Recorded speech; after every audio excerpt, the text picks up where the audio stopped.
আমাদের নাগরিকদের উদ্দেশ্যে সেটি অনলাইনে প্রকাশ করা হবে এবং তার ধারাবাহিকতায় হয়তো ৩ তারিখে তারা শহীদ মিনারে আনুষ্ঠানিকভাবে সেটি একটা রিচুয়ালের মতো করে ঘোষণা করতে পারে।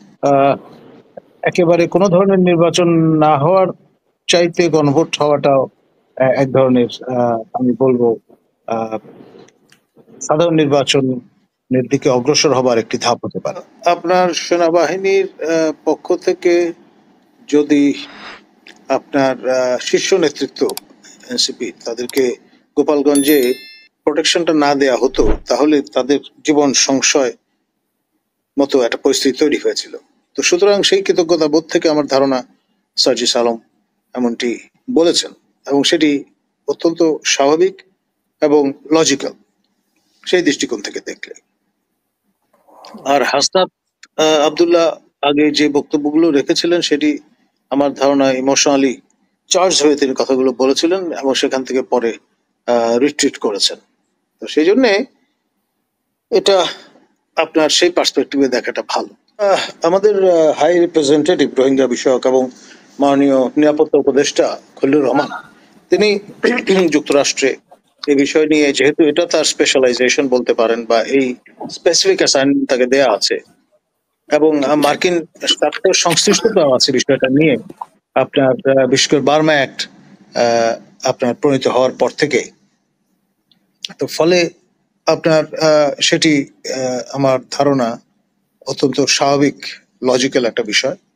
আর এখানে জুলাই সনদ বা জুলাই ঘোষণার যে ব্যাপারটি সেটি ড্রাফট চূড়ান্ত হয়ে গেছে বলে জানা গেছে এবং এগুলো মূলত যারা আন্দোলনে শরিক ছিলেন আপনার আওয়ামী লীগ সরকার পতনের আন্দোলনে তাদের কাছে এটি অনলাইনে পাঠানো হবে বা হার্ড কপি ফরওয়ার্ড করা হবে। তারপর আমি যতটুকু শুনেছি পিপল অ্যাট লার্জ আমাদের নাগরিকদের উদ্দেশ্যে সেটি অনলাইনে প্রকাশ করা হবে এবং তার ধারাবাহিকতায় হয়তো ৩ তারিখে তারা শহীদ মিনারে আনুষ্ঠানিকভাবে সেটি একটা রিচুয়ালের মতো করে ঘোষণা করতে পারে। পরিবেশটা সংঘাতপূর্ণ হবে কি হবে না, এখন আমি যতটুকু এ পর্যন্ত শুনেছি যে ধর্ম নিরপেক্ষতার যে বিষয়টা সেটি পরিবর্তিত হবে, নতুনতর প্রত্যয় যুক্ত হবে সেখানে, আর আরো আরো কোনো ক্ষেত্রে পরিবর্তন আসবে। এখন যদি বিষয়টা দাঁড়ায় এরকম যে পুরো সংবিধান আপনার ফেলে দেওয়া হবে তাহলে বিষয়টা হবে একরকম, যদি সংবিধান সংশোধনের বিষয় হয় তাহলে বিষয়টা হবে একরকম, আর শুধুমাত্র ধর্ম নিরপেক্ষতা যদি বাদ যায় তাহলে বিষয়টা হবে আরেক। এখন পূর্ণাঙ্গ চিত্রটা যতক্ষণ পর্যন্ত আমাদের সামনে না আসবে ততক্ষণ পর্যন্ত আমরা অনুমান ভিত্তিক কথাই বলতে পারি, ডেফিনেটিভলি কোনো আপনার ব্যাখ্যা দিতে পারি। তিনি তার যে কনসার্ন ব্যক্ত করেছেন সেই জন্য তাকে ধন্যবাদ জানাচ্ছি আমি, এবং তার কথার মধ্যে সারবত্তা আছে। অন্য সকল বিবেচনা আমি বাদ দেই, যদি একটি বিষয়ে কনসেন্ট্রেট করি সেটি হচ্ছে রাষ্ট্রাচার বলে একটা বিষয় আছে। আমাদের বাংলাদেশ রাষ্ট্রের পক্ষ থেকে শোক আপনার পালন করা হচ্ছে, সেই শোক পালনকালীন সময়ে সরকার প্রধান কিভাবে আপনার লাইট মুডে থাকেন, তার তো চেহারা থাকতে হবে ভাব গম্ভীর এবং শোকে স্তব্ধ।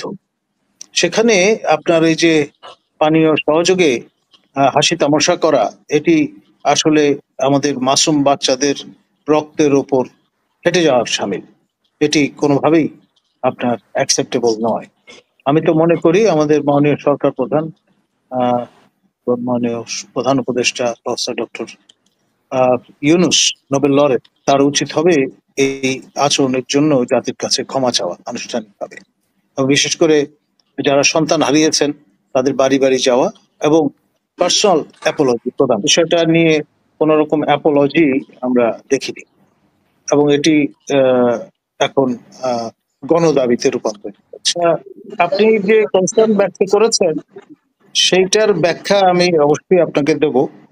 একটি হচ্ছে কোন চ্যানেলের গায়ে আওয়ামী লীগ বিএনপি লেখা নাই, আমরা সব চ্যানেলে যাই, সব জায়গায় কথা বলি, এক। আর দ্বিতীয়ত প্রোটোকল যেটি সেটি সর্বত্র মেনটেন করি। এই যেমন আপনার কিছুক্ষণ আগে শুনেছেন আমি প্রফেসর ইউনূসের সমালোচনা করছি, কিন্তু তাকে সম্মান দিয়েই কথা বলছি। তাকে বলছি মাননীয় প্রধান উপদেষ্টা, যেমন সাবেক প্রধানমন্ত্রীকে মাননীয় প্রধানমন্ত্রী বলেছি, তার আগে যিনি প্রধানমন্ত্রী ছিলেন মাননীয় আপনার খালেদা জিয়া, তাকেও কিন্তু আমরা সম্মান দিয়ে কথা বলেছি। আজ পর্যন্ত কাউকে কখনো শিষ্টাচার বহির্ভূত ভাবে সম্বোধন আমি অন্তত করিনি, আমি বুকে হাত দিয়ে বলতে পারবো। আপনার গণভোট একটা গণতান্ত্রিক রীতি। বাংলাদেশের অতীত ইতিহাসে আমরা গণভোট আয়োজিত হতে দেখেছি। এটা চমৎকার একটি প্রস্তাব। একেবারে কোনো ধরনের নির্বাচন না হওয়ার চাইতে গণভোট হওয়াটাও এক ধরনের আমি বলবো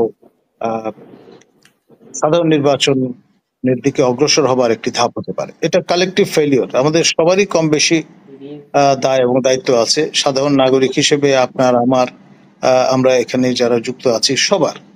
সেই দৃষ্টিকোণ থেকে দেখলে এককভাবে কোনো দলের উপর আমি দায় চাপানোর পক্ষপাতী নই।